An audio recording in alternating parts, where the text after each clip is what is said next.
PWI Sumatera Selatan menggelar turnamen badminton dan tenis meja yang diikuti 96 wartawan se-Sumatera Selatan.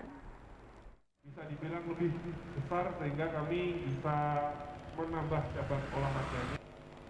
Seluruh perwakilan PWI Kabupaten dan Kota se-Sumatera Selatan ikut ambil bagian pada turnamen badminton dan tenis meja yang digelar selama 2 hari ini.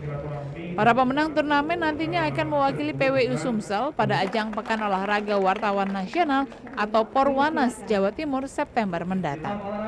Ketua PWI Sumsel, Firdaus Komar menjelaskan, sebagai garda terdepan penyedia informasi bagi masyarakat di tengah pandemi, para wartawan harus senantiasa menjaga fisik yang baik dengan rutin berolahraga.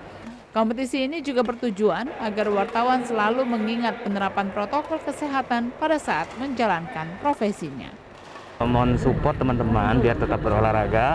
Dalam kaitan ini kita bisa memberikan suatu semangat untuk bahwa tugas kita itu bukan hanya kegiatan jurnalistik saja, tapi memang perlu untuk menjaga kebugaran tubuh untuk kesehatan, itu intinya.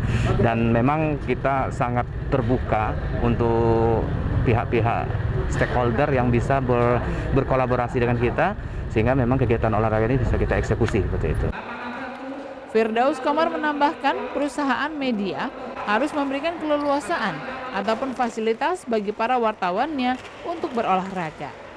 Dengan kebugaran yang terjaga, diharapkan para wartawan dapat menghasilkan berita yang berkualitas dengan menjunjung tinggi kode etik jurnalistik. Tim Liputan TVRI Sumsel melaporkan.